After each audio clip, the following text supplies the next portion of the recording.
Hello दोस्तों, आप सबका हाउ इज द जोश कार्यक्रम में बहुत बहुत स्वागत है। और मैं आप सबसे फिर से पूछना चाहूँगा, हाउ इज द जोश। I hope it must be very high. How is the जोश में निश्चित रूप से मुझे जवाब मिलना चाहिए हाई। और हमारे जो कार्यक्रम की पूरी कोशिश है कि व्यक्ति के स्तर पे, समाज के स्तर पे, देश के स्तर पे किस तरह से जोश को हाई किया जाए, समाज में किस तरह से सकारात्मकता का विस्तार किया जाए, देश के स्तर पर, समाज के स्तर पर, प्रदेश के स्तर पर एक सकारात्मक सोच को कैसे प्रश्रय मिले, इन सब दृष्टिकोण से यह कार्यक्रम हाउ इज द जोश संचालित किया जा रहा है। उनको बोला आवाज ना करें। इन सब उद्देश्यों से हाउ इज द जोश कार्यक्रम किया जा रहा है। और आपको आज हम अलग अलग विषयों पे बात करेंगे। सबसे पहले हम बात करेंगे कि तर्कस के तीर। तर्कस के तीर में दो विषयों को लेंगे कि एक करियर की संस्कृति, करियर कल्चर का कैसे विकास किया जाए, ये पहला हमारा तर्कस के तीर का भाग होगा। दूसरा भाग होगा सेना भर्ती की संस्कृति को कैसे किसी क्षेत्र या प्रदेश या देश में विकसित किया जा सकता है, उस पर व्यवहारिक अनुभवों के आधार पर मैं तर्कस के तीर के लिए आपके सामने रखूंगा। दूसरा जो महत्वपूर्ण विषय जो बहुत बार मेरे युवा साथियों ने पूछा है कि वैकल्पिक विषय का चयन हम किस प्रकार से कर सकते हैं, इस दृष्टिकोण से भी हम लोग चर्चा करेंगे। और तीसरा, आज जिस प्रकार के सवालों के जवाब दिए गए हैं, सवाल पूछे गए हैं, उन सभी सवालों के जवाब देने की कोशिश करेंगे। ये हमारे सारे पक्ष होंगे आज हाउ इज द जोश कार्यक्रम के एपिसोड 8 के। लाइट जला दे।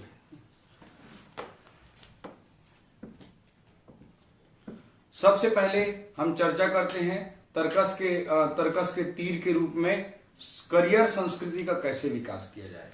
आप सब छत्तीसगढ़ में रहते हैं। छत्तीसगढ़ के विभिन्न ग्रामीण क्षेत्रों में सभी जगहों में आपने देखा होगा, समझा होगा, और कमोबेश पूरे भारत में इस तरह की स्थिति है कि किसी भी व्यक्ति को ग्रामीण क्षेत्र में विशेषकर हम पूछेंगे, किसी भी किशोर को, किसी भी विद्यार्थी को कि आप आगे क्या करना चाहते हो, या 5 साल बाद आपकी क्या योजना है, 12th क्लास के बाद आपकी क्या योजना है, ग्रेजुएशन के बाद आपकी क्या योजना है, पीजी करने के बाद आपकी क्या योजना है, तो मुझे लगता है कि 100 में 90 प्रकरणों में हमको जवाब मिलेगा कि कोई योजना नहीं है, कोई जानकारी नहीं है। इस तरह की स्थिति निर्मित होती हुई दिखाई देती है। तो इस स्थिति को हमको बदलने की देश में बेहद जरूरत है, सख्त जरूरत है, और एक करियर संस्कृति का विकास करने की जरूरत है। क्योंकि आज प्रतिस्पर्धा इतनी बढ़ चुकी है कि एक जीनियस और ह्यूमन टैलेंट को विकसित करने के साथ साथ जो जरूरी पक्ष है कि हम प्रोफेशनल तरीके से आने वाले अपने करियर की प्लानिंग करें। हम 12th के बाद 5 साल, 7 साल, 8 साल में क्या करना चाहते हैं, उसकी हमारी पूरी योजना हो कि हम 8th के बाद किस क्षेत्र में जाना चाहते हैं, म्यूजिक, स्पोर्ट्स, हर तरह के क्षेत्र हो सकते हैं, उसके बारे में भी हमारी स्पष्ट योजना होनी चाहिए। मैं ये नहीं कह रहा हूं कि हर एक को आईएएस तैयारी करना चाहिए, कि हर एक को पीएससी तैयारी करना चाहिए, कि हर एक को आईआईटी जाना चाहिए या एम्स में डॉक्टर बनना चाहिए। ऐसी हमारी कतई कोशिश नहीं है, ऐसी कोशिश हमारी बिल्कुल भी नहीं है। लेकिन मूल मुद्दा है कि हमारे पास एक योजना होनी चाहिए। हम म्यूजिक के क्षेत्र में अपने जीवन में चाहते हैं, हम स्पोर्ट्स के क्षेत्र में अपने जीवन में आगे बढ़ना चाहते हैं, हम समाज सेवा के क्षेत्र में आगे बढ़ना चाहते हैं, पत्रकारिता के क्षेत्र में आगे बढ़ना चाहते हैं, या सरकारी जॉब के क्षेत्र में आगे बढ़ना चाहते हैं। जो भी हम चाहते हैं, हमारे 12वीं के बाद का मैं मानता हूं कम से कम 7-8 साल की प्लानिंग होनी चाहिए।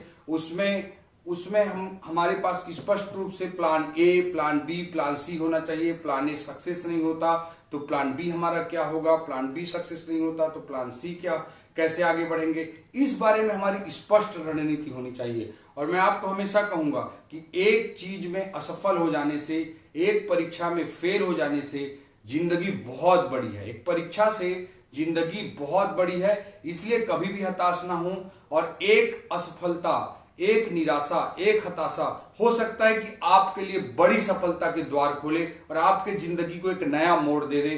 अधिकांश लोगों की जिंदगी में जो सकारात्मक सोच के साथ आगे बढ़ते हैं, उनके साथ यही होता है। कई बार मैं देखता हूं कि मेरे साथी कोई लोग सुसाइड कर लेते हैं, कई निराशा, हताशा में चले जाते हैं, मेंटल डिप्रेशन की दशा में चले जाते हैं।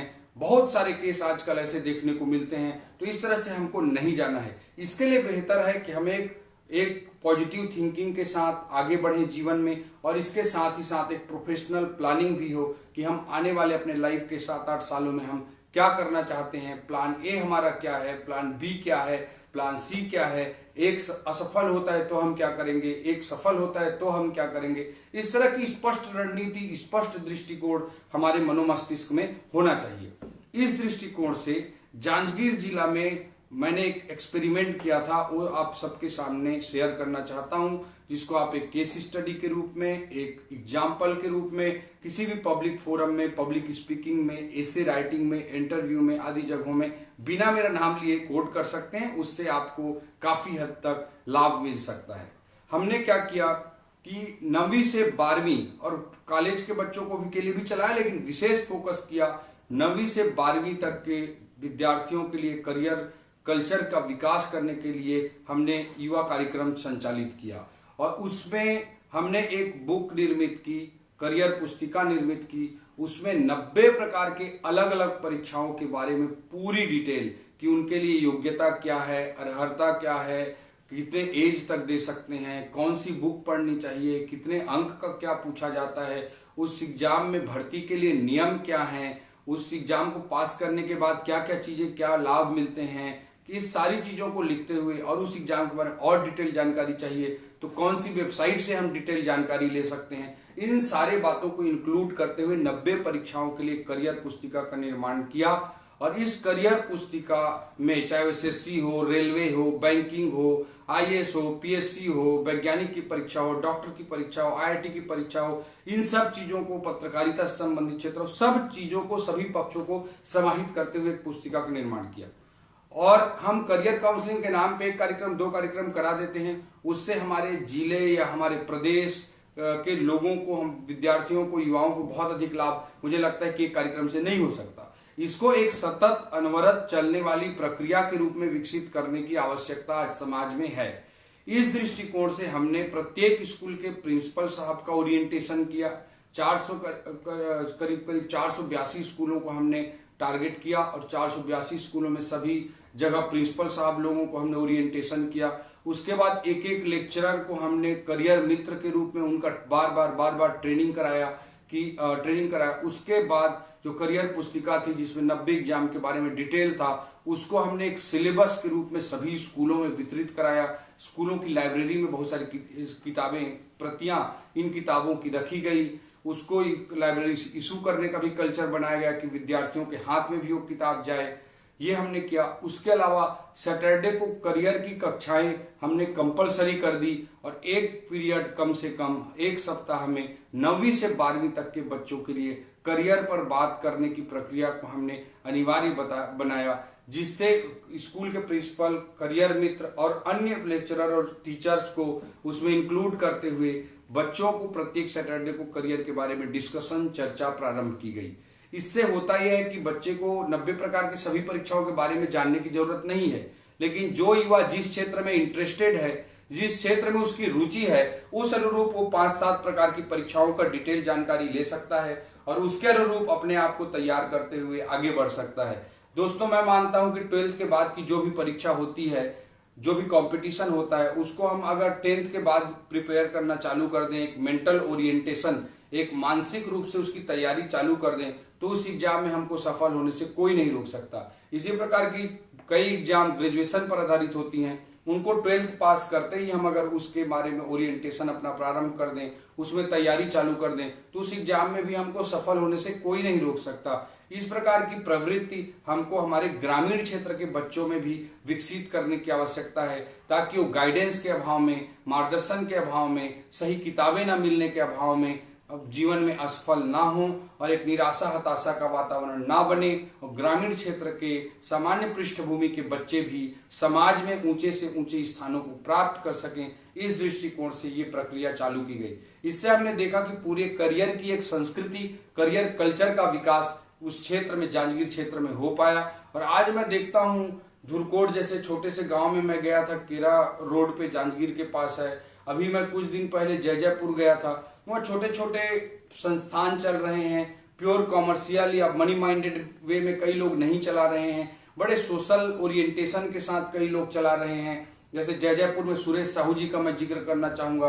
वो 9 साल तक टीआई थे, पुलिस में थे, सीएमओ में उनका सिलेक्शन हुआ, पीएससी में उनका सिलेक्शन हुआ, लेकिन उन सबको छोड़कर जयपुर जैसे छोटे जगहों में रहकर, बड़े जगह में रहकर बड़ा मोटा पैसा वो भी कमा सकते थे, लेकिन छोटे जगहों में वहां पर रहकर पुलिस की तैयारी, सेना भर्ती की तैयारी, व्यापम के परीक्षाओं की तैयारी, इस तरह की चीजों में, पत्रकारिता के छोटे छोटे कोर्स के बारे में तैयारी, इवन पीएससी आदि की भी तैयारी, इन सभी चीजों में ग्रामीण प्रतिभाओं को आगे लाने की कोशिश करते हैं। स्कॉलरशिप भी मैंने उनको देते हुए देखा। जिन बच्चों के पास कमी होती है पैसे के संसाधनों की, उनको सहयोग करते हुए भी कई ऐसे बच्चों को जिनके पास पेन पेंसिल खरीदने के भी पैसे नहीं थे, उनको भी उन्होंने जीवन में आगे बढ़ाया। इस तरह का काम छोटे छोटे जगहों में करने की एक संस्कृति वहां पे विकसित हुई है और बहुत सारे ग्रामीण प्रतिभाओं को आगे आने का अवसर मिला है। हम ये नहीं कहते कि सबको सरकारी परीक्षा में जाना चाहिए, सरकारी नौकरी सबको मिल जाएगी, लेकिन जिसको इस दिशा में आगे बढ़ना है उसके लिए ग्रामीण प्रतिभाओं को, जरूरतमंद बच्चों को एक महत्व मिल सके, एक जगह मिल सके, इसके लिए कोशिश की जानी चाहिए। और दूसरी ओर जो दूसरे क्षेत्रों में भी आगे बढ़ना चाहते हैं, चाहे व्यवसाय का क्षेत्र हो सकता है, व्यवसाय में एक एक्सपीरियंस की जरूरत होती है, हैंड होल्डिंग की जरूरत होती है, लोन आदि दिलाने की जरूरत होती है, योजनाओं को बताने की जरूरत होती है, से मुद्रा है, स्टैंड अप है, स्टार्टअप है, इन सारी योजनाओं के माध्यम से कैसे हैंड होल्डिंग करके, ट्रेनिंग कराते हुए, लोन दिला करके बिजनेस के क्षेत्र में युवा साथियों को आगे बढ़ाया जा सकता है। इन सारी चीजों को इंक्लूड करते हुए एक करियर संस्कृति का विकास, सरकारी सिस्टम में उपलब्ध संसाधनों, उपलब्ध टीचरों, इनका प्रयोग करते हुए करियर संस्कृति का विकास जांजगीर में हम लोग कर पाए। और मुझे लगता है कि आज के हमारे एजुकेशन सिस्टम में मैकाले से जो कि अभिशप्त है, उसको हमको बाहर निकाल करके विभिन्न दिशाओं में प्रसारित करने की जरूरत है। ग्रामीण प्रतिभाएं जो किसी प्रतिस्पर्धा में समानता का अवसर प्राप्त नहीं कर पाती हैं, उनको समानता का अवसर उपलब्ध करा के जीवन में ऊंची से ऊंची उड़ान भरने के लिए प्रेरित करने की आवश्यकता है। इस दिशा में ये जो मैं एक्सपेरिमेंट जांजगीर जिले का बताया, वो मुझे लगता है कि किसी भी प्रदेश के लिए, किसी भी जिले के लिए, देश के किसी भी हिस्से के लिए बहुत कारगर साबित हो सकता है। इसका अनुकरण करें तो हम युवा साथियों को बहुत अधिक लाभ उठा सकते हैं। दूसरे एक्सपेरिमेंट के बारे में मैं जिक्र करना चाहूंगा। आप सबको पता होगा कि हमारे छत्तीसगढ़ में सेना भर्ती की संस्कृति, आर्मी में रिक्रूटमेंट का कल्चर बहुत ही कमजोर था। इस लिहाज से आपको बताना चाहूंगा कि आर्मी में सभी स्टेट के कुछ कोटे होते हैं। छत्तीसगढ़ को जितने हजार, जितने 100 की वैकेंसी का, सेना में भर्ती का, एयरफोर्स में भर्ती का, नेवी में भर्ती का कोटा मिलता था, उस सेना में भर्ती की संस्कृति ना होने के कारण वापस चली जाती थी और दूसरे स्टेट्स में डाइवर्ट हो जाती थी, जो हमारे छत्तीसगढ़ राज्य के लिए बहुत दुखद विषय था। इन सब तथ्यों का अध्ययन करने के बाद हमने निर्णय लिया कि सेना भर्ती को एक संस्कृति के रूप में विकसित करेंगे। इस समय मैं जांजगीर जिले में कलेक्टर था, इस लिहाज से हमने सेना भर्ती की एक संस्कृति विकसित करते हुए प्रोफेशनल तरीके से सरकारी संसाधनों का बेहतर उपयोग करते हुए युवा साथियों को आगे लाने का प्रयास किया। इसके लिए सबसे पहले हमने आर्मी से सेना भर्ती का रिक्रूटमेंट का डेट लिया जांजगीर जिला में लोकल कराने के लिए। इसके अलावा उस भर्ती के बाद जांजगीर जिला से बाहर अन्य किसी भी जिले में अगर भर्ती हो रही हो, चाहे वो राजनांदगांव में हो रही हो, चाहे रायपुर में हो रही हो, चाहे बस्तर में हो रही हो, चाहे सरगुजा में हो रही हो, उसमें भी हमने जांजगीर चांपा जिले के युवा साथियों को सरकारी संसाधनों के माध्यम से वहां भेजने का काम चालू किया। बस उपलब्ध कराना, उनके रहने की व्यवस्था करना, इन सब चीजों में बहुत कम खर्च होता है और इन बहुत कम खर्चों के लिए बहुत सारे सरकार में फंड उपलब्ध हैं। विवेकानंद युवा प्रोत्साहन योजना या जो फ्लेक्सिबल फंड्स हैं, डीएमएफ, ये सब सारी योजनाओं का बेहतर उपयोग इन सब कार्यों में किया जाना चाहिए, जिससे हमारी युवा शक्ति को आगे बढ़ने में विशेष रूप से मदद मिल सकती है। तो जांजगीर में हमने सेना भर्ती का एक डेट लिया। इसके अलावा सेना भर्ती के जहां भी कार्यक्रम दूसरे जिलों में हो रहे थे, वहां भी हमने सरकारी संसाधनों से प्रचार प्रसार करके युवा साथियों को वहां तक पहुंचाने का काम किया। दूसरा हमने क्या किया कि सेना भर्ती के लिए जो रिक्वायरमेंट होती है, चाहे वो फिजिकल रिक्वायरमेंट हो, कितने सेकंड में कितनी दौड़ लगानी है, कितना लंबी कूद करनी है, कितना गोला फेंकना है, जो भी क्राइटेरिया हो फिजिकल और उसके साथ साथ लिखित परीक्षा के लिए पहले फिजिकल परीक्षा होती है, फिजिकल परीक्षा में पास होने के बाद लिखित परीक्षा होती है, लिखित परीक्षा में क्वालिफाई करना कम से कम बेहद जरूरी होता है और लिखित परीक्षा के बाद ही आपका अंतिम चयन होता है। तो सबसे पहले हमने फिजिकल टेस्ट जो पहले होता है उसकी तैयारी के लिए एक पॉम्पलेट बनवाया, जिसमें फिजिकल परीक्षा में जो जो रिक्वायरमेंट होती हैं उन सारी चीज़ों का हमने जिक्र किया, उनका उल्लेख किया। और ये सारे पॉम्पलेट बहुत सस्ते दर पे तैयार हो जाते हैं, लाखों की संख्या में, और इसको हमने पूरे जांजगीर चांपा जिले में हर गांव घर घर तक पहुंचाया, ताकि जो भी युवा है वो बेरोजगारी की दंश झेल रहा है या देश की सेवा करना चाहता है तो एक ऐसा करियर जिसमें देश सेवा का भी अवसर है और साथ में एक अच्छा करियर भी बन जाता है संसाधनों की दृष्टि से। इन सब बातों की दृष्टि से सेना को एक महत्वपूर्ण क्षेत्र के रूप में परिभाषित करते हुए हमने प्रचार प्रसार कराया। इसके अलावा आप सबको ज्ञात होगा कि प्रत्येक स्कूल में पीटीआई टीचर होते हैं, प्ले टीचर होते हैं। तो ऐसे हमने करीब 20-20 गांवों का एक एक क्लस्टर, 20-20 ग्राम पंचायतों का एक एक क्लस्टर बना लिया। उन 20-20 ग्राम पंचायतों के क्षेत्र में जितने पीटीआई टीचर थे, प्ले टीचर थे, उनको हमने जिम्मेदारी दी और मॉक फिजिकल टेस्ट कराया। सेना भर्ती अगर होनी है 3 महीने बाद तो हमने 3-3, 4-4 मॉक टेस्ट क्लस्टर बेसिस पे 20-20 ग्राम पंचायतों के बीच में कराया और उससे युवा साथियों को पता चल पाया कि कितने सेकंड में दौड़ पाते हैं, कितने सेकंड में क्या कर पाते हैं और उनको किस चीज में सुधार की जरूरत है, और उस बारे में प्रोफेशनल प्रैक्टिस करने का भी एक कल्चर विकसित हो पाया। इस दृष्टिकोण से क्लस्टर अप्रोच अपनाते हुए इस काम को 20-20 ग्राम पंचायतों के बीच में अंजाम दिया गया।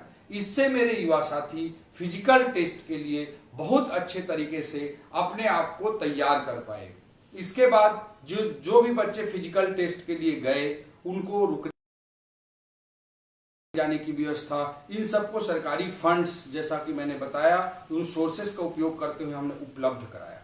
इसके अलावा जब वहां पे युवा साथी हमारे फिजिकल, बहुत सारे युवा साथी होते हैं जो फिजिकल में 100 आउट ऑफ 100 ले आते हैं, लेकिन वो रिटर्न एग्जामिनेशन में जिसमें क्वालिफाई करना होता है 35% 40% मार्क्स लाने होते हैं, नहीं ला पाते। इसलिए जितने लोगों ने फिजिकल टेस्ट क्लियर है उसकी तैयारी के लिए कैंप लगाया, 1 महीना तक उनको तैयारी कराई। इसमें बहुत सामान्य प्रकार के प्रश्न पूछे जाते हैं, सामान्य जनरल नॉलेज पूछा जाता है, सामान्य प्रकार के प्रश्न पूछे जाते हैं। 1 महीने की तैयारी मात्र से जितने युवा साथी फिजिकल टेस्ट से 70-80% युवा साथी रिटर्न एग्जामिनेशन में भी पास होने लग गए।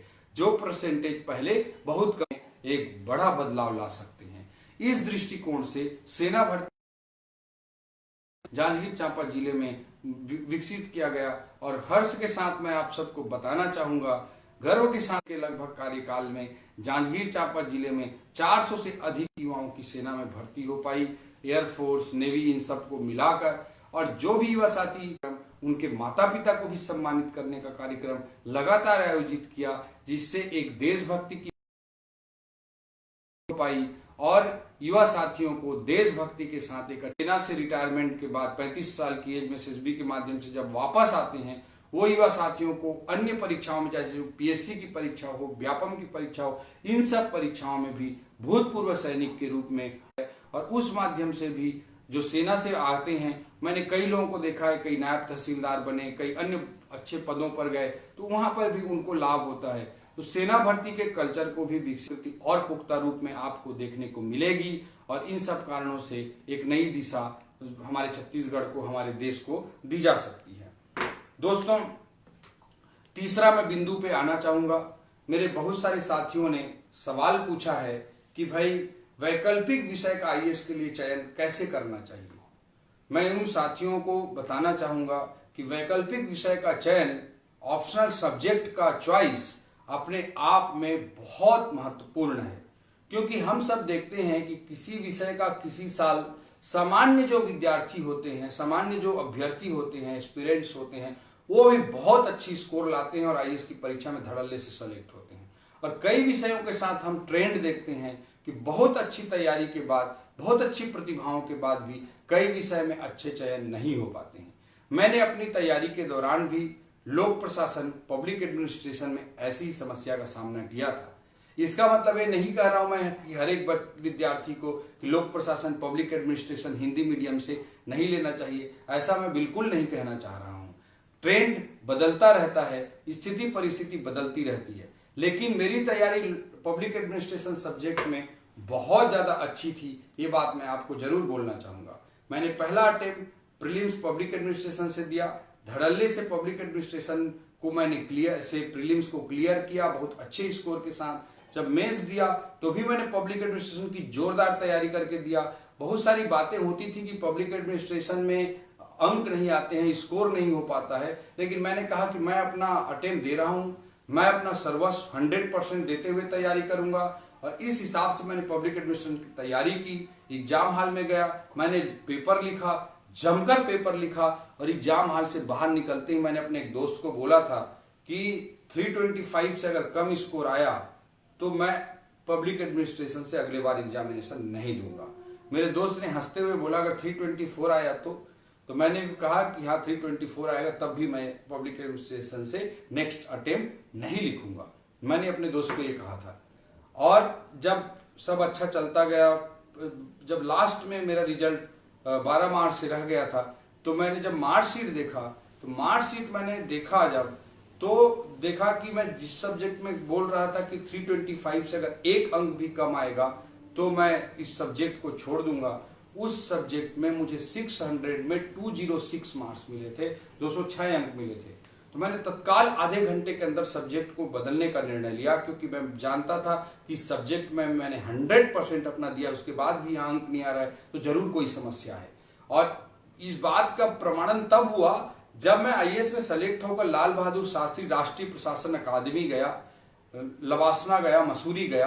वहां भी पब्लिक एडमिनिस्ट्रेशन की सारे आईएएस लोगों की परीक्षा होती है, पूरे ट्रेनिंग के दौरान पब्लिक एडमिनिस्ट्रेशन की परीक्षा चलती रहती है और सारे टेस्ट सारे एग्जाम होते रहते हैं। उसका फिर लास्ट में स्कोर एक करके बताया जाता है। तो पब्लिक एडमिनिस्ट्रेशन के सब्जेक्ट में मैंने लवासना में गोल्ड मेडल भी हासिल किया था। ये इस बात का कहीं न कहीं प्रमाण था 88 आईएएस के बीच में गोल्ड मेडल प्राप्त करना कि पब्लिक एडमिनिस्ट्रेशन की मेरी तैयारी आईएएस की परीक्षा देते समय भी अच्छी रही होगी, तभी मुझे तब गोल्ड मेडल मिला। प्रीलिम्स में आसानी से धड़ल्ले से क्लियर करता था, लेकिन जहां मैं 325 मिनिमम एक्सपेक्ट कर रहा था, 206 अंक मेरे आए थे, तो मैंने तत्काल सब्जेक्ट को बदलने का निर्णय लिया। मेरे इस निर्णय का मेरे किसी दोस्त ने, किसी गाइड ने, किसी कोचिंग वाले ने, किसी भी व्यक्ति ने समर्थन नहीं किया था, लेकिन मुझे लगा, मैंने अपने आप को पहचानने की कोशिश की, मैंने अपने आप को जानने की कोशिश की और मुझे लगा था कि पब्लिक एडमिनिस्ट्रेशन सब्जेक्ट को मुझे चेंज कर लेना चाहिए। मैंने चेंज किया और पहले अटेम्प्ट में केवल वो 206 अंक होने के कारण मैं आईएएस नहीं बन पाया था। अगर वो 100 अंक भी अधिक होते तो मुझे आईएएस मैं बन सकता था, लेकिन नेक्स्ट अटेम्प्ट में मैं प्रीलिम्स पब्लिक एडमिनिस्ट्रेशन से दिया और मेंस के लिए हिंदी लिटरेचर, और केवल 4 महीने बचे थे और मैंने फिलॉसफी को ऑप्ट किया था। और फिलॉसफी सेकंड पेपर को देखकर मैंने ऑप्ट किया था। फर्स्ट पेपर का सिलेबस भी मैं ढंग से नहीं पढ़ पाया था, उसके बावजूद मैंने फर्स्ट पेपर में अच्छे स्कोर नहीं आए जो मैं लाजमी था, लेकिन फिर भी डिफेंसिव स्कोर आया, उसमें 122 समथिंग स्कोर था मेरा। लेकिन सेकेंड पेपर में रिकॉर्ड ब्रेकिंग नंबर मेरे आए जिसको मैंने टारगेट किया था। आउट ऑफ 300 आई स्कोर 192, जबकि पब्लिक एडमिनिस्ट्रेशन में दोनों पेपर मिलाकर मुझे 206 मिले थे। फिलॉसफी में केवल एक पेपर, सेकेंड पेपर में 192 मिल गए और दूसरे पेपर में मुझे 122 समथिंग मिला था। तो मैं उसी में जो चेंज आया मेरे फर्स्ट अटेम्प्ट और सेकेंड अटेम्प्ट में, उसी से मैं आईएएस में सेलेक्ट हो गया था। तो ये स्ट्रैटेजिक डिसीजन होते हैं, इस तरह की स्ट्रैटेजिक डिसीजन हमको कई बार लेने पड़ते हैं, लेकिन ये बहुत सोच समझकर, बहुत कैलकुलेशन के साथ हमको ये निर्णय लेना चाहिए। जरूरी नहीं कि मेरा जो एक्सपेरिमेंट था आपके साथ भी वो सटीक बैठे, ऐसा हमेशा होता है, ऐसी बात नहीं है। लेकिन फिर भी मुझे लगता है कि अपने आप के स्वयं का आकलन करके ये इस तरह के निर्णय हमको लेने चाहिए। और मैं मानता हूं कि लाइफ में right decision at right time, सही समय पे सही निर्णय के दृष्टिकोण से भी यह एक अच्छा उदाहरण मेरे दृष्टिकोण से मेरे जिंदगी में लगता है कि if you will take right decision at right time then you will be successful. Successful का एक मंत्र यह भी है, right decision at right time. But मैं आप सबको ये नहीं बोलना चाह रहा हूं कि वैकल्पिक विषय सबको बदल लेना चाहिए। आप अगर वैकल्पिक विषय का भी चयन कर रहे हैं तो आप लोगों को मैं कुछ सलाह देना चाहूंगा। मैं यही कहना चाहूंगा कि आप देखेंगे कि यूपीएससी में विभिन्न विषयों का एक ट्रेंड होता है। आप अभी इस बार के रिजल्ट में आप देखे होंगे कि टॉप 100 में 30-40 बच्चे केवल एंथ्रोपोलॉजी से आईएएस की एग्जामिनेशन में सेलेक्ट हो गए हैं। तो इस तरह से कई सब्जेक्ट का एक ट्रेंड होता है। तो मैं मानता हूं कि एक एक्सेप्शनल बनने के बजाय कई लोगों के लिए एक्सेप्शनल की रणनीति भी बहुत सही होती है। मैं कभी आपको स्टोरी बताऊंगा कृपानंद झा का, विजय विदुरी जी का, जो कि एक्सेप्शनल स्ट्रेटजी अडॉप्ट करते हुए आईएएस की परीक्षा में बहुत अच्छे तरीके से सफल हुए। लेकिन सामान्यतः मैं कहना चाहूंगा कि ट्रेंड को फॉलो करिए, ट्रेंड में जो सब्जेक्ट है उसको पिक करिए। ट्रेंड में होने के साथ साथ उस विषय के लिए जो क्राइटेरिया होना चाहिए वह क्राइटेरिया होना चाहिए ट्रेंड के साथ साथ, कि हम ट्रेंड के साथ साथ गाइडेंस की अवेलेबिलिटी, कोर्स मटेरियल की अवेलेबिलिटी, गुड ग्रुप, अच्छा टीम बनने की संभावना, इन सब बातों को भी ध्यान में रखते हुए निर्णय लें। और एक फैक्टर रुचि का भी होता है कि किस विषय में हमारी रुचि है, किस विषय में नहीं है, उस बात को भी हमको ध्यान में रखते हुए हमको निर्णय लेना चाहिए। सोनी, तो इस बात को भी हमको ध्यान में रखते हुए निर्णय लेना चाहिए। इस तथ्य को भी हमको समझना चाहिए कि किस सब्जेक्ट में रुचि है, किस सब्जेक्ट में रुचि नहीं है। इस बात का भी हमको आकलन करने की कोशिश करनी चाहिए। इस दृष्टिकोण से मैं कहना चाहूंगा कि हर सब्जेक्ट में रुचि होती है और हर सब्जेक्ट में रुचि नहीं होती है, ऐसा भी नहीं है। किसी सब्जेक्ट विशेष के हर सिलेबस के हर पार्ट रुचि वाला होता है, इंटरेस्ट वाला होता है, और किसी सब्जेक्ट का हर सिलेबस का हर पोर्शन इंटरेस्टिंग पार्ट नहीं होता है, ऐसा भी नहीं होता है। तो इन सब चीजों का एक सबसे पहले ट्रेंड, दूसरा गाइडेंस की अवेलेबिलिटी, तीसरा मटेरियल की अवेलेबिलिटी, चौथा ग्रुप की अवेलेबिलिटी और पांचवा इंटरेस्ट, इन पांचों बातों को ध्यान में रखकर हमको निर्णय लेना चाहिए। सबसे महत्वपूर्ण इन पांचों फैक्टर में अगर कोई बात आप बोलेंगे तो मैं कहना चाहूंगा कि सबसे पहले ट्रेंड और दूसरा इंटरेस्ट, ये दोनों बहुत महत्वपूर्ण होते हैं। बाकी आप टीम वगैरह और गाइडेंस वगैरह अवेलेबल अपने आप के लिए खोज सकते हैं दिल्ली जैसे जगहों में आसानी से जाकर। दिल्ली में आप नहीं भी रह रहे हैं तब भी कुछ दिनों के लिए जाकर आप निर्णय ले सकते हैं। इस तरह से हमको ऑप्शनल सब्जेक्ट का चयन करना चाहिए और ऑप्शनल सब्जेक्ट का चयन आपके फाइनल सिलेक्शन में बहुत बड़ी भूमिका निभाता है। मैं इस बात का बहुत बड़ा विश्वास करने वाला व्यक्ति हूँ। तो दोस्तों, आप सबसे मेरी शुभकामनाएं हैं कि आप सही विषय का चयन कर पाएं। और आप सोचेंगे कि इस विषय को लूं या इस विषय का, इसका जवाब ओपी चौधरी या कोई दूसरा व्यक्ति सही ढंग से दे पाएगा जरूरी नहीं है, क्योंकि आप अपने बेस्ट जज होते हैं। आप अपने आप को सर्वश्रेष्ठ तरीके से पहचानते हैं। सुकरात ने भी कहा है कि जीवन में सफल होना है तो उसकी एक ही स्ट्रेटजी है, नो दाई सेल्फ, स्वयं को जानो। जिस दिन हम स्वयं को जानने लगते हैं, स्वयं की रुचि अरुचि को जानने लगते हैं, स्वयं के स्ट्रेंथ वीकनेस को जानने लगते हैं, तो हम अपना सही निर्णय ले पाते हैं। इन सब बातों को ध्यान में रखते हुए हमको निर्णय लेना चाहिए। आप सबको मेरी शुभकामनाएं हैं कि आप सही विषय का चयन कर पाएं और आप जीवन में आगे बढ़ पाएं। एक और बात बोलूंगा, कुछ विषय अंग्रेजी माध्यम में बहुत अच्छे होते हैं, लेकिन हिंदी माध्यम में स्कोर करने में कई कारणों की वजह से उसमें दिक्कत भी आती है। इसको भी ट्रेंड एनालिसिस करते हुए ध्यान में रखें। अब मैं कुछ सवालों के जवाब देना चाहूंगा। एपिसोड 8 में जो प्रश्न पूछे गए हैं, आकांक्षा गौर जी का प्रश्न है कि लास्ट टाइम आपने निबंध में मूर्त और अमूर्त विषय के बारे में बताया था, कृपया इनके शब्द चयन और शैली के बारे में भी बताएं।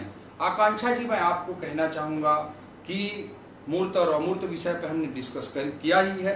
जहां तक सवाल है शब्द चयन का और शैली का, तो आपको मैं यही कहना चाहूंगा कि आप अपनी नैसर्गिक जो शैली है, जो नेचुरल स्टाइल है आपका, उसको फॉलो करें। ये आप किसी भी व्यक्ति के दृष्टिकोण से अच्छा होता है।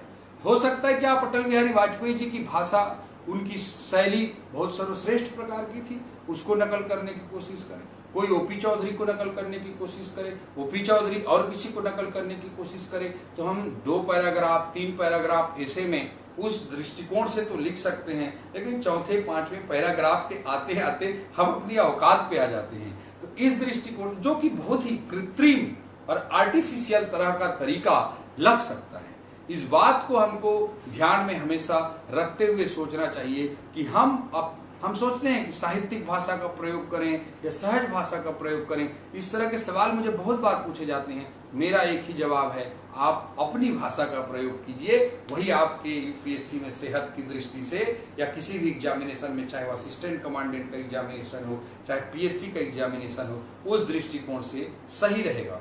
आप अपनी नेचुरल भाषा शैली का प्रयोग करें। दूसरा, शब्द चयन भी इसी दृष्टिकोण से होना चाहिए। और आप इसमें ऐसे लिखते समय हेडिंग्स दे सकते हैं। हेडिंग देते हुए मल्टी कलर इस्तेमाल भी कर सकते हैं। ऐसा नहीं कि हमको रंगोली बना देना है, लेकिन अगर ब्लू इंक से लिख रहे हैं तो ब्लैक इंक से अंडरलाइन या एक तीसरे कलर से हेडिंग का राइटिंग, ये सब कर सकते हैं। इससे एग्जामिनर को बहुत सहजता होती है। और मैं बार बार बोलता हूं कि कोई भी बड़ा से बड़ा कंपटीशन एग्जाम को हमको एक साइकोलॉजिकल प्रोसेस के रूप में देखना चाहिए, एक मनोवैज्ञानिक प्रक्रिया के रूप में देखना चाहिए। हम जो भी लिखते हैं, हम जो भी बोलते हैं, जो भी इनपुट देते हैं, वह हमारा एक एक्शन होता है, एक क्रिया होती है। एग्जामिनर उसको पढ़ता है, देखता है, अपने मनोमस्तिष्क में उसका विश्लेषण करता है और उसके बाद अपनी प्रतिक्रिया अर्थात अपना रिएक्शन, एक्शन का रिएक्शन, क्रिया की प्रतिक्रिया अंकों के रूप में देता है। तो उस साइकोलॉजिकल प्रोसेस, जो उसका मनोवैज्ञानिक विश्लेषण जो उसके मनोमस्तिष्क में चलता है, पढ़ते हुए, सुनते हुए, उस समय उसको फील गुड कराना बेहद जरूरी है। इस दृष्टिकोण से हमको उसके साथ इन सब बातों का ध्यान रखना चाहिए। दूसरी बात, शब्द चयन और शैली के दृष्टिकोण से मैं कहूँगा कि आपकी भाषा ऐसी होनी चाहिए जिससे मैं पढ़ूं या एग्जामिनर पढ़े तो उसको लगना चाहिए कि आप एक सामान्य वार्तालाप कर रहे हैं। और मैं तो बार बार कहता हूं कि ऐसे में हाईएस्ट स्कोर पूरे कंट्री में, पूरे देश में टॉप करना है आपको, तो एक ही क्राइटेरिया मैं बोलता हूं कि एग्जामिनर अगर चाय पीने वाला है तो एक चाय की चुस्की ले और फिर आपके आंसर शीट को खोले। जब आपके आंसर शीट को खोले तो पढ़ता रह जाए और जब आपका ऐसे अंत हो तब वो देखे कि चाय पीना भूल गया और उसकी चाय ठंडी हो गई। जिस दिन आप उसकी चाय ठंडी कर देंगे, आप देश में सर्वश्रेष्ठ स्कोर कर पाएंगे, ये मेरा दृढ़ विश्वास है। बिंदु तिवारी जी का प्रश्न है, सर आपके कार्य बहुत सराहनीय है। प्रयास स्कूल की रायपुर में आपने नींव रखी, सड्डू में आपने प्रयास स्कूल को खड़ा किया, बहुत से छात्र IIT में चयनित भी हुए, लेकिन कुछ ही छात्र चयनित हो पाते हैं क्योंकि 12वीं में बेस अच्छा नहीं होता है। तो 12वीं के कोर्स में इकाई परीक्षा होनी चाहिए, ये सलाह दिया है बिंदु तिवारी जी ने। मैं बिंदु जी आपको बोलना चाहूँगा कि DMF फंड को उपयोग करते हुए रायपुर जिले में हम लोग 3 टेस्ट सीरीज 12वीं कक्षा के सरकारी स्कूल के विद्यार्थियों के लिए पूरे जिले में आयोजित करते थे। उसका बहुत अच्छा परिणाम आया था। और इकाई टेस्ट, ये सब चीज़ें प्रैक्टिस कराना, प्रोफेशनल तरीके से तैयारी कराना, चाहे बच्चा IIT के लिए तैयारी कर रहा हो, चाहे मेडिकल के लिए तैयारी कर रहा हो, चाहे क्लैट के लिए तैयारी कर रहा हो, चाहे CA के लिए तैयारी कर रहा हो, सब दृष्टिकोण से बेहद जरूरी है। इन सब बातों का हमको ध्यान रखना चाहिए और साथ में 12वीं का भी यूनिट टेस्ट बहुत अच्छे तरीके से होते रहना चाहिए। मैं आपकी बात से बिंदु जी पूर्णतः सहमत हूँ। एडवोकेट विजय जी का प्रश्न है कि आप ऊर्जावान और ईमानदार हैं, आपके राजनीति में आने से युवाओं का भरोसा राजनीति में बढ़ा है। सर, अकलतरा में भी युवाओं से संबंधित एक कार्यक्रम होना चाहिए। विजय जी, आपकी अच्छी बातों के लिए, आपके गुड वर्ड्स के लिए मैं आपको धन्यवाद ज्ञापित करता हूं। और अकलतरा में आपने कहा है, निश्चित रूप से मैं किसी भी जगह में छत्तीसगढ़ के या समय मिला तो देश के किसी भी कोने में, किसी भी हिस्से में युवाओं के और समाज की बेहतरी के लिए अगर समय दे पाता हूं तो मैं अपने आप को सौभाग्यशाली और धन्य मानता हूं। निश्चित रूप से विजय जी, हम अकलतरा में भी आने का प्रयास करेंगे। अखिल जी का प्रश्न है, सर साइंस के लिए NCERT में क्या क्या पढ़ें और CSET की तैयारी कैसे करें, कृपया मार्गदर्शन दें। अखिल भाई, मैं आपको कहना चाहूँगा कि साइंस के लिए NCERT की 11th की बुक आप पढ़ सकते हैं। सबसे पहले मैं कहना चाहूँगा आप अनसॉल्व के सारे क्वेश्चन देख लें। प्रीलिम्स में अनसॉल्व के 2 तरीके से अनसॉल्व पेपर आते हैं जनरल स्टडी के लिए। एक में होता है कि ईयर वाइज क्वेश्चन होता है, दूसरे में सब्जेक्ट वाइज क्वेश्चन होते हैं। तो दोनों प्रकार के अनसॉल्व पेपर आप अपने पास रखिए। और मैं बार बार कहता हूँ तैयारी जब भी हम चालू करें किसी भी एग्जामिनेशन, चाहे IAS हो, PSC हो, कोई भी सरकारी प्रकार के एग्जामिनेशन हो या प्राइवेट प्रकार की एग्जामिनेशन हो, उसका अनसॉल्व पेपर हमारे पास होना चाहिए। और मुझे लगता है मैं तो अपने सोने के बिस्तर के पास ही सारे अनसॉल्व पेपर्स को रखता था। प्रतिदिन सोने से पहले 15-20 मिनट कोई ना कोई अनसॉल्व पेपर देखता था। इससे धीरे धीरे 6 माह के अंदर आपको सारे क्वेश्चंस याद हो जाते हैं और ऑटोमेटिकली आपके पढ़ने के तरीके को एक शैली मिलती है, एक तरीका मिलता है जो आपको सफलता की ओर लेकर जाता है। तो इस दृष्टिकोण से आप सारे अनसॉल्व पेपर के question subject wise, year wise अच्छे से देख लें। उसके बाद एनसीईआरटी में वो किताबें पढ़ें जिसमें आपको लगता है कि जहाँ ज़्यादा ज़रूरत है आपको, जैसे ह्यूमन बॉडी है, ह्यूमन बॉडी के बारे में जितनी चीज़ें, हमारे डाइजेशन सिस्टम है, हमारा रेस्पिरेटरी सिस्टम है, हमारा पूरा ह्यूमन बॉडी है, ब्लड है, विटामिन हैं, मिनरल्स हैं, इन पर संबंधित साइंस से काफ़ी सवाल आते हैं। तो ह्यूमन बॉडी से संबंधित जितने पोर्शन है सिलेबस, उसको हम अच्छे से पढ़ सकते हैं। अगर आप मैथ्स के विद्यार्थी हैं तो ये बायोलॉजी का ये पार्ट आप अच्छे तरीके से पढ़ सकते हैं। बाकी फिजिक्स केमिस्ट्री में आपको मुझे लगता है बहुत ज़्यादा पढ़ने की ज़रूरत, स्टैटिक पोर्शन को ज़्यादा पढ़ने की ज़रूरत नहीं पड़ेगी, ये आप ध्यान रख सकते हैं। इस दृष्टिकोण से एनसीईआरटी की 11th की बुक में से सिलेबस के जो पार्ट, अनसॉल्व्ड के जो पार्ट, सिलेबस के जो पार्ट आपको जरूरी लगते हैं उसका अध्ययन आप कर सकते हैं। इसके अलावा मैं आपको सलाह देना चाहूँगा, स्पेक्ट्रम की जो गाइड है या टाटा मैकग्रा-हिल की साइंस की जो गाइड आती है वो भी अपने आप में काफ़ी अच्छी हैं। उनको अनसॉल्व्ड से देखते हुए जो जो पोर्शन आपको ज़्यादा उपयोगी लगता है उसका अध्ययन कर सकते हैं, उससे आपको काफ़ी फायदा होगा। सी सेट की तैयारी कैसे करें?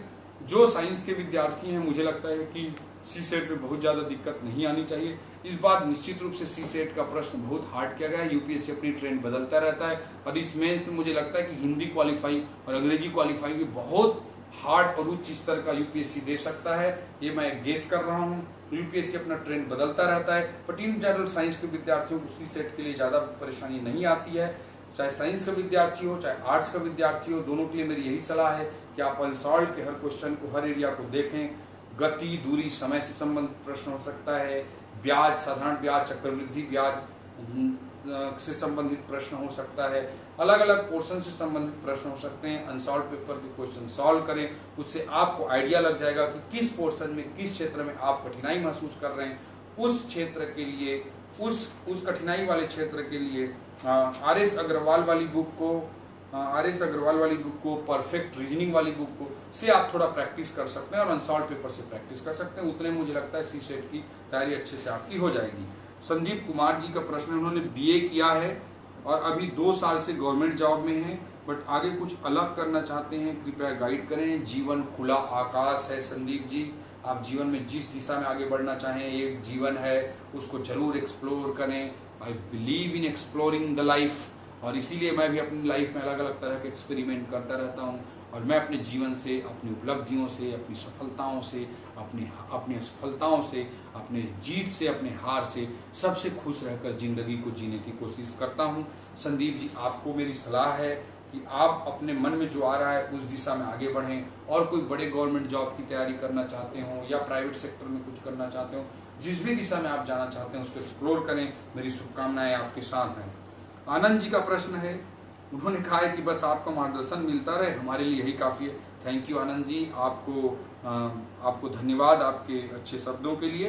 राम प्रसाद बिश्नोई जी बीकानेर राजस्थान से प्रश्न किए हैं कि मैं अभी एनसीईआरटी की किताबें पढ़ रहा हूँ आईएएस के लिए, मैं यह तय नहीं कर पा रहा कि पहले एक विषय की सारी किताबें पढ़ूँ या सारे विषयों को साथ साथ पढ़ूँ। बिश्नोई जी, मैं आपको कहना चाहूँगा कि जब आप इनिशियल तैयारी चालू करते हैं तो अनसॉल्व्ड जरूर पढ़ें, सिलेबस जरूर देखें, और आप एपिसोड 2 और एपिसोड 7 हमारे हाउ इज द जोश कार्यक्रम को देख सकते हैं।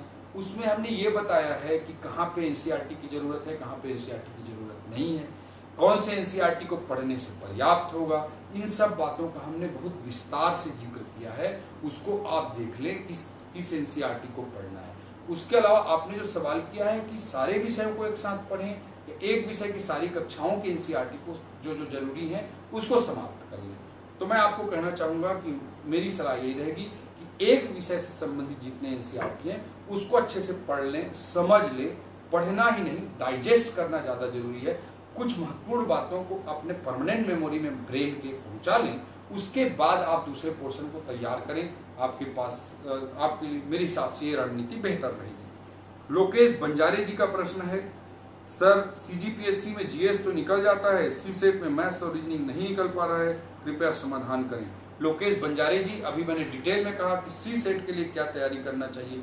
कमोबेश मैं वही बात बोलूंगा, परफेक्ट रीजनिंग और आर.एस. अग्रवाल की किताब का सहारा लें। उससे पहले अनसॉल्व के क्वेश्चंस को पढ़ें, देखें, और देखें कि किस क्षेत्र में आपको अच्छा सफलता से कर पा रहे हैं, किस क्षेत्र में सफलता के साथ नहीं कर पा रहे हैं, उस हिसाब से आप आगे बढ़ें। चांदनी जी का प्रश्न है, मैं CGPSC प्री और मेंस दोनों की तैयारी कर रही हूँ, पर समझ नहीं आता कि तैयारी कैसे करूँ। हमने तैयारी के तरीके और महत्वपूर्ण किताबों की का आप मदद ले सकते हैं। जस्ट पिछले वाले एपिसोड में अर्थात एपिसोड 7 में बहुत विस्तार से जिक्र किया है चांदनी जी, उसका आप उपयोग कर सकते हैं। हेमंत कैवर्त जी का प्रश्न है, पूर्वा जंगल के जो प्राणी हैं, जंगल के जो जानवर हैं, उनके बीच का जो संघर्ष है एक बहुत महत्वपूर्ण मुद्दा है। हम जिस तरह से विकास की लाइन खींचते जा रहे हैं, जिस विकास मॉडल में हम आगे बढ़ते जा रहे हैं, उस सब में आप सब महसूस करते होंगे कि कहीं ना कहीं हम जो प्रकृति के अन्य क्षेत्र हैं उनके लिए स्पेस कम करते जा रहे हैं। और हमारी संस्कृति, हमारा जो विकास मॉडल की संस्कृति रही है, वो कहीं ना कहीं इसको आगे बढ़ाने वाली रही है कि प्रकृति के प्रति एक सानिध्य लेकर के सतत विकास की अवधारणा को मजबूत करने वाली रही है। हमने पहले भी तर्कस के तीर में इस पर बात किया था। इस दृष्टिकोण से हमारा मॉडल सर्वश्रेष्ठ, इसमें कोई संशय नहीं। लेकिन फिलहाल हम वेस्टर्न मॉडल को कहीं ना कहीं बहुत हद तक फॉलो कर रहे हैं। उससे जंगलों का नाश हो रहा है और जंगलों के सफाया होने के कारण ह्यूमन और वाइल्ड एनिमल का कॉन्फ्लिक्ट बढ़ता है। इस दृष्टिकोण से मैं यही कहना चाहूँगा कि आज हमारे नीति निर्धारकों को, हमारे पॉलिसी मेकर्स को, हमारी सरकारों को के लिए बेहद जरूरी है कि एक बेहतर रणनीति के साथ एक एलिफेंट कॉरिडोर डेवलप करें। वहाँ किस तरह के जंगल का विकास किया जाना है, किस तरह से जल स्रोतों का विकास किया जाना है, किस तरह के पेड़ पौधे, केला लगाना है, क्या लगाना है, इन सब का हम डेवलपमेंट वन्य क्षेत्रों में ईमानदार प्रयास के साथ करें तो निश्चित रूप से किसी हाथी को हमारे बीच आकर उदंड करने में बहुत मजा नहीं आता। अगर उसको जंगल में अपना पर्याप्त साधन संसाधन मिल जाए तो वहाँ भी वह रह सकता है। इस दृष्टिकोण से और कहीं पे अगर ज़्यादा जरूरी है तो फेंसिंग, इलेक्ट्रिक फेंसिंग, इन सब का एक कॉम्प्रिहेंसिव प्रोजेक्ट प्रिपेयर करके एक लॉन्ग टर्म विजन और शॉर्ट टर्म विजन दोनों को मिक्स करते हुए कि दीर्घकालिक योजना क्या हो और शीघ्र किए जाने वाले अल्पकालिक कदम क्या हो, इन दोनों को हम संकलित करते हुए एक रणनीति के साथ हमको आज आगे बढ़ने की जरूरत है। और ये बेहद जरूरी है क्योंकि हमारे बहुत सारे आदिवासी भाई बहन इसमें काल के गाल में समा रहे हैं, जो कि बहुत ही दुर्भाग्यजनक है। हेमंत कैवर्त जी ने बहुत महत्वपूर्ण मुद्दा उठाया है, उसके लिए उनको मैं धन्यवाद देता हूँ। प्रवीण सिंह जी का प्रश्न है कि हिंदी माध्यम के विद्यार्थियों के लिए वैकल्पिक विषय चयन पर चर्चा करें जिसका सिलेबस सीमित और अच्छा स्कोरिंग हो। मैंने पहले ही डिटेल में प्रवीण जी इस पर बात की है। Sir, public administration, political science दोनों में थोड़ा कंफ्यूज हूँ। मैं कहना चाहूँगा कि पब्लिक एडमिनिस्ट्रेशन में मेरा एक्सपीरियंस अच्छा नहीं रहा है इस दृष्टिकोण से भी, और दूसरा मैं जितना समझता हूँ उस दृष्टिकोण से पॉलिटिकल साइंस शायद आपके लिए बेहतर हो सकता है। अगर आपके दिल को बात जमे तो सुनिए सबकी, करिए मन की। पॉलिटिकल साइंस से ऐसे के टॉपिक, जनरल स्टडी के बहुत सारे टॉपिक बहुत अच्छे से कवर होते हैं और स्कोर भी, अगर ट्रेंड भी शायद थोड़ा ठीक है, इस दृष्टिकोण से आप सोच सकते हैं। अजय देवांगन जी का प्रश्न है, उन्होंने हमारे कार्यों की प्रशंसा की है, जांजगीर चांपा जिले में बेरोजगारी के मुद्दे को उठाया है, देवांगन बंधु बुनकरी में पिछड़ने की भी बात कर रहे हैं। बहुत बड़ा मुद्दा है। निश्चित रूप से हमारे विकास को रोजगार परक हमको बनाना ही होगा। विनिर्माण क्षेत्र को, सेवा क्षेत्र को बहुत अच्छे तरीके से आगे ले जाना होगा। कृषि में प्रसंस्करण को हमको बढ़ावा देना पड़ेगा और इतनी बहुसंख्यक आबादी 50% की लगभग हमारी आबादी जो कृषि क्षेत्र में संलग्न है, उसको धीरे धीरे अन्य क्षेत्रों में हमको ले जाना होगा।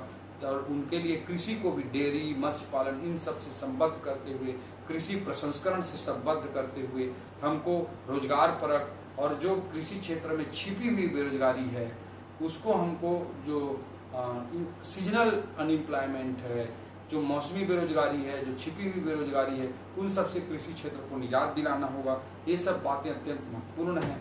इन सब के साथ जो बेहद जरूरी है वह है कि हम अपनी मानसिकता में परिवर्तन लाएं। मानसिकता में परिवर्तन यह लाएं कि मैकाले ने जो हमको शिक्षा व्यवस्था और सामाजिक व्यवस्था को जिस तरह से मैकाले की सोच ने हमको प्रभावित किया है वो बहुत दुर्भाग्यजनक है। उस समय औद्योगिक क्रांति का युग था और अंग्रेजों को मूल रूप से भारतीयों से लिखा पढ़ी करने वाले बाबुओं या चपरासियों के रूप में काम लेना था। इस दृष्टिकोण से हमारी मानसिकता विकसित की गई और गुलामी के दौर में स्वतंत्र व्यवसाय करने के लिए, स्वतंत्र आर्ट से, कला से संबंधित काम करने के लिए, स्वतंत्र रूप से स्पोर्ट्स से संबंधित काम करने के लिए बहुत ज़्यादा स्कोप नहीं था।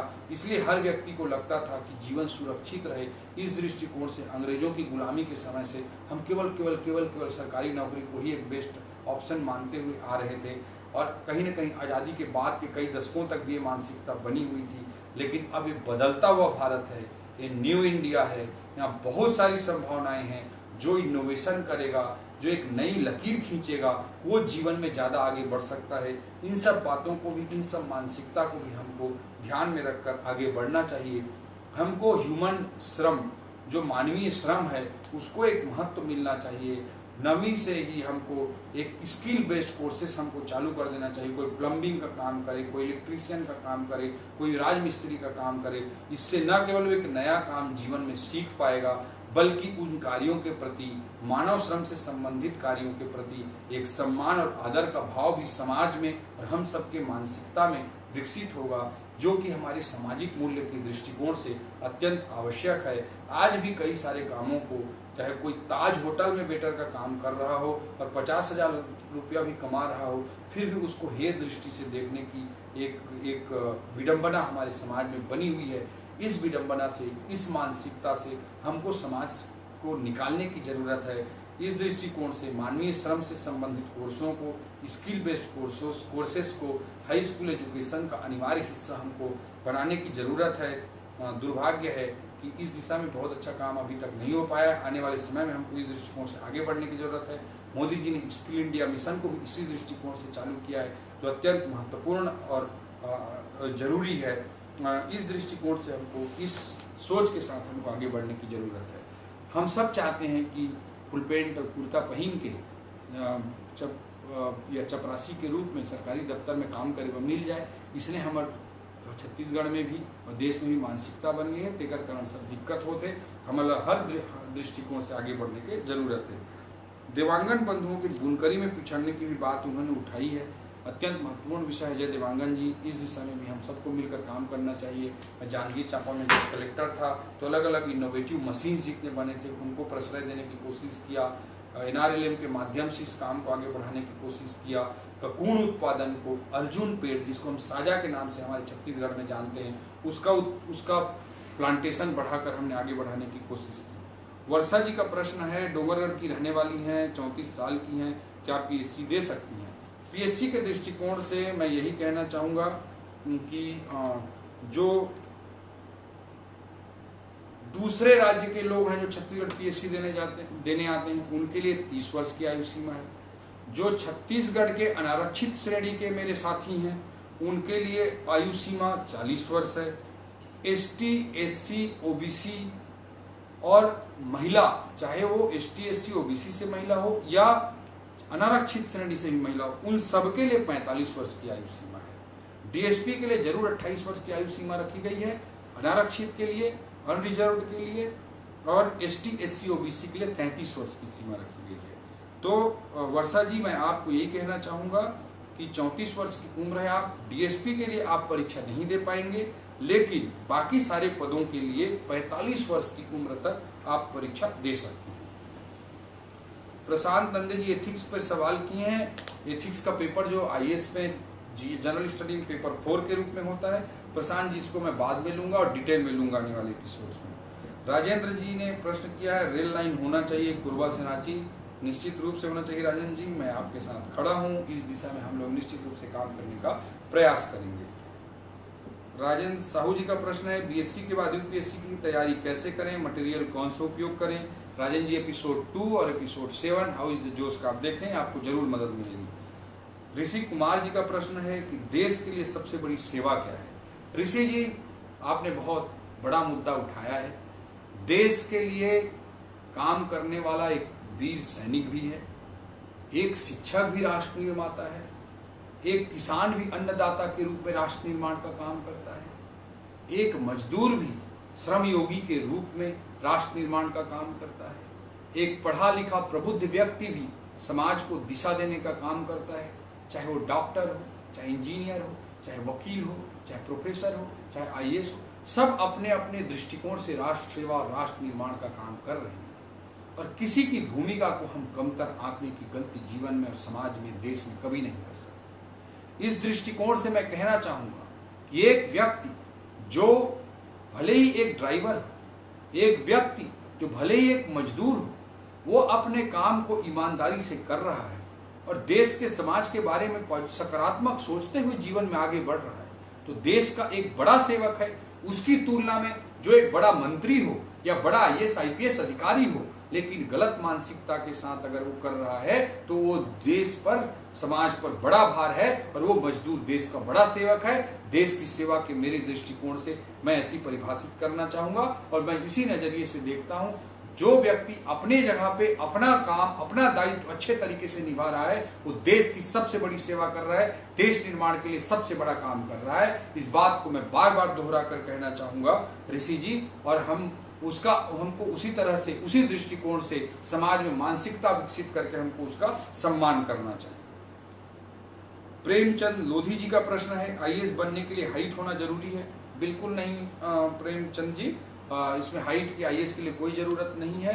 निश्चित रूप से आईपीएस के लिए जरूरी होता है, बाकी सारे पदों के लिए जरूरी नहीं है।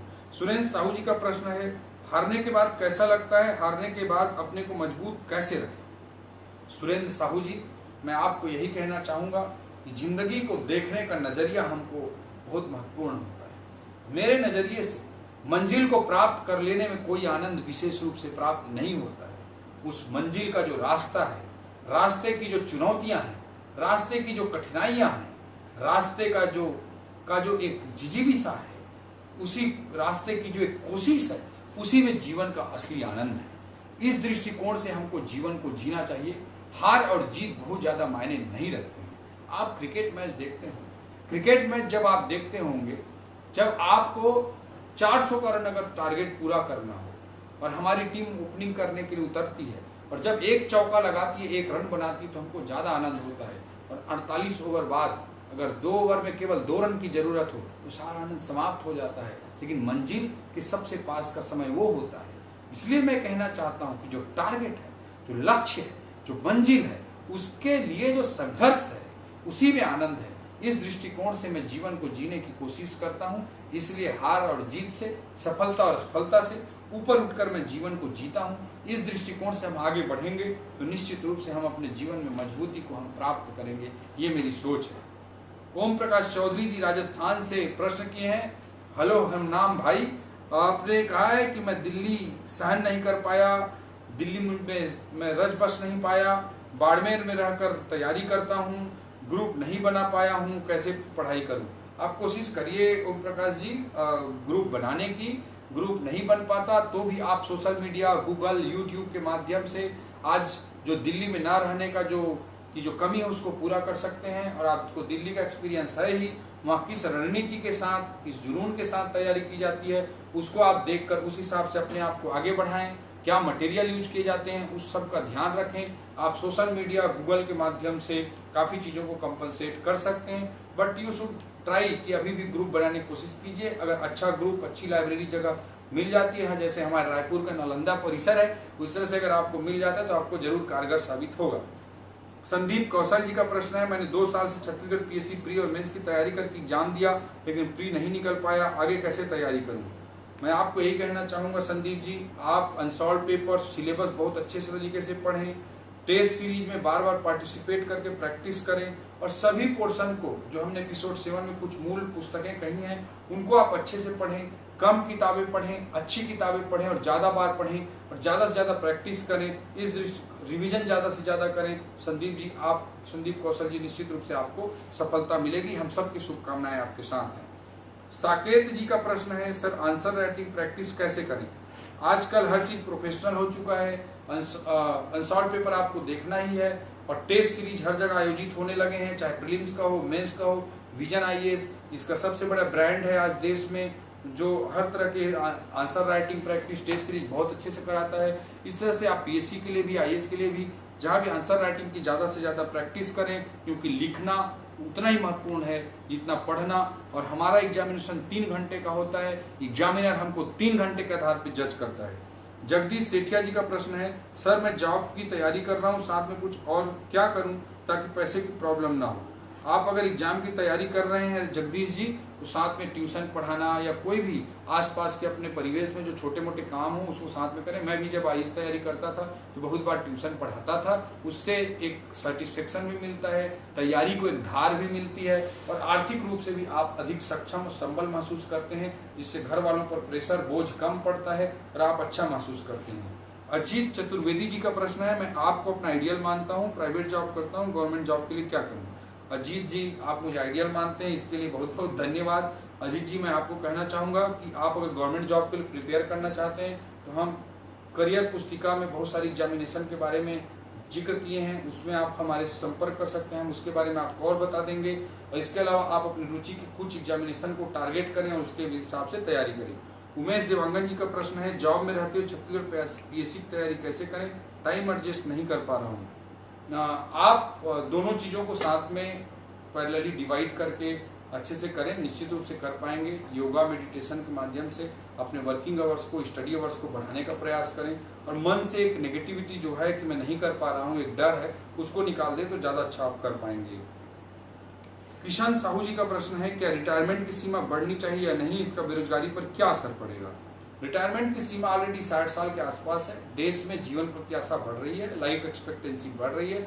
इस दृष्टिकोण से एक दृष्टिकोण कई बार उभर कर आता रहता है। निर्मला सीतारमण जी ने इस पर कमेंट किया है, लेकिन मेरा अपना मानना है भाई कि रिटायरमेंट की जो एज है उसको और ज़्यादा बढ़ाने की जरूरत नहीं है, क्योंकि 60 साल तक की उम्र तक काम करने के बाद बल्कि हमारे जो सेवानिवृत्त लोग हैं, हमारा समुदाय है, उसको सामाजिक क्षेत्र में युवाओं को गाइडेंस देने के लिए, पर्यावरण के प्रति जागरूकता पैदा करने के लिए, शिक्षा स्वास्थ्य क्षेत्र में सुधार लाने के लिए सामाजिक क्षेत्र में उनको अधिक सक्रिय करना चाहिए। इससे हम एक बेहतर समाज का निर्माण कर पाएंगे और युवाओं को भी रोजगार के नए अवसर मिलेंगे, एक यंग एनर्जी, एक यंग ब्लड को अवसर मिलेगा सिस्टम में, वो अच्छा कर पाएगा। और जो रिटायर लोग रहेंगे उनको सामाजिक दृष्टिकोण से हम संबंधित करेंगे तो कुल मिलाकर एक बेहतर समाज का निर्माण हम कर सकते हैं। ये मेरा अपना दृष्टिकोण है।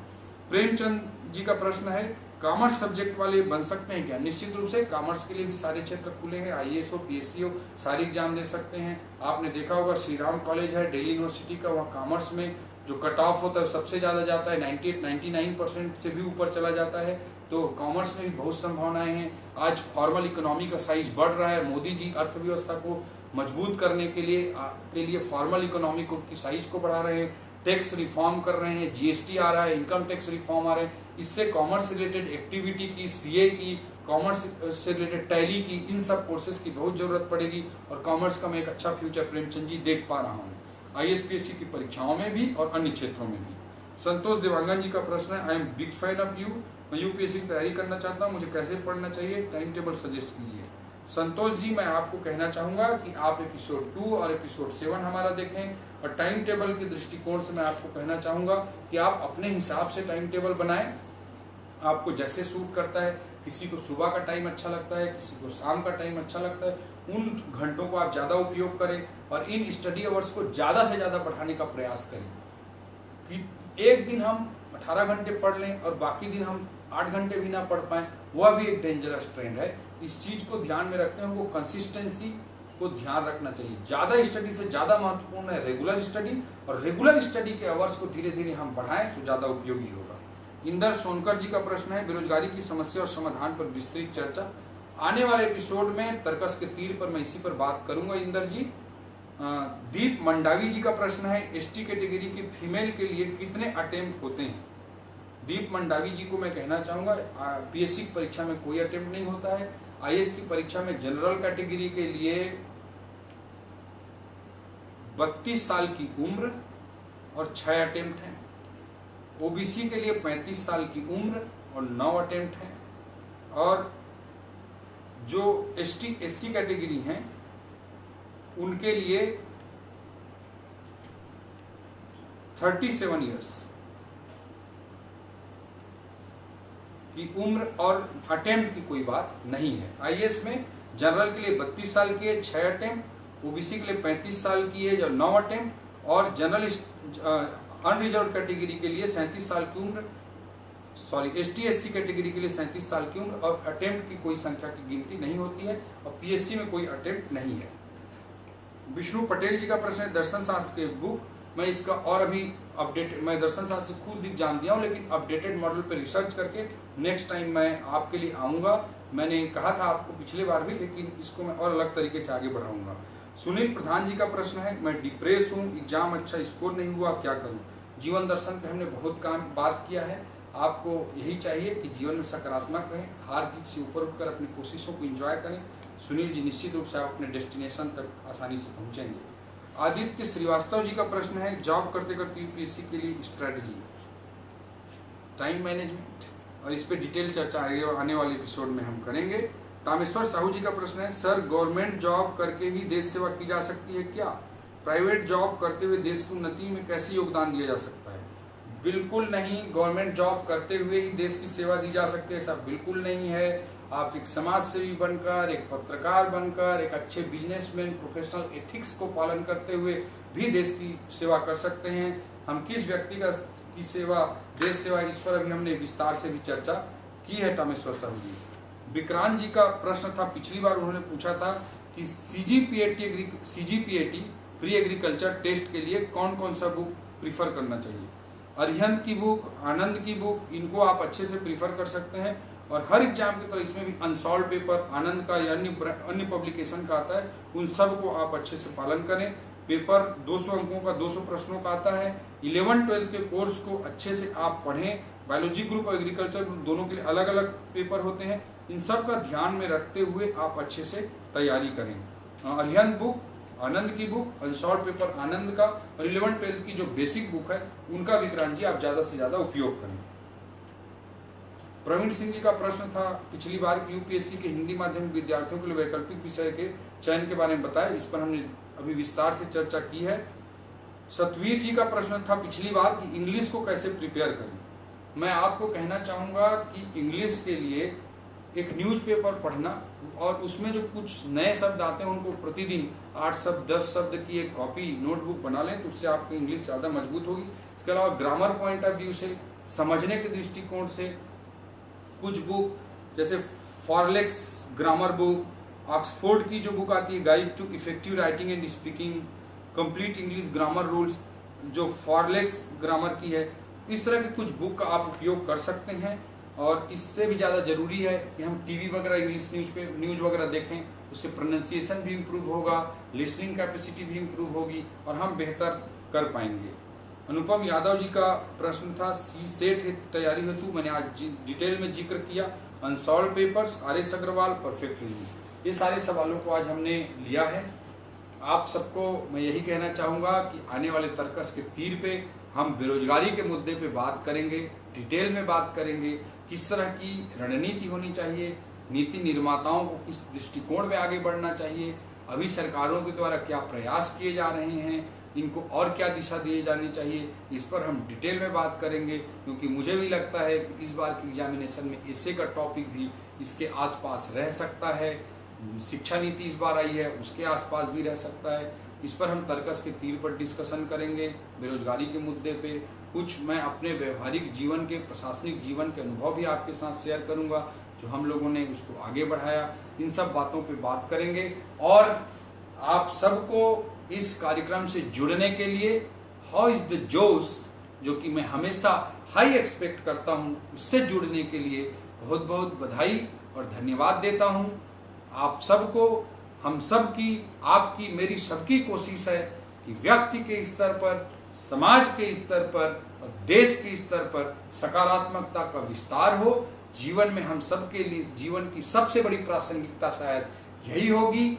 जीवन को हम उत्साह के साथ जिएं, अपनी कोशिशों को, अपने प्रयासों को जीवन में एंजॉय करना सीखें और अपने आसपास सब तरफ सकारात्मकता का वातावरण निर्मित करें। जो भी आपसे, हमसे मिले, उसको लगना चाहिए कि मैं किसी टॉनिक से मिला, और एक टॉनिक की भूमिका हम समाज में अपने आसपास निभा पाएं। ऐसे व्यक्तित्व का हम सबको मिलकर निर्माण करना है। और देश निर्माण, समाज निर्माण के लिए मुझे लगता है कि ये सबसे बड़ी जरूरत है। यही इस कार्यक्रम का उद्देश्य है। हाउ इज द जोश, आई होप इट्स हाई। और इस सोच के साथ, इस विश्वास के साथ आपको संडे की शुभकामनाएं, आने वाले सप्ताह की शुभकामनाएं। अगले रविवार को 10:30 बजे हम नए तर्कस के तीर, नए विचारों, नए सवालों के साथ फिर से जुड़ेंगे। तब तक के लिए धन्यवाद, नमस्कार।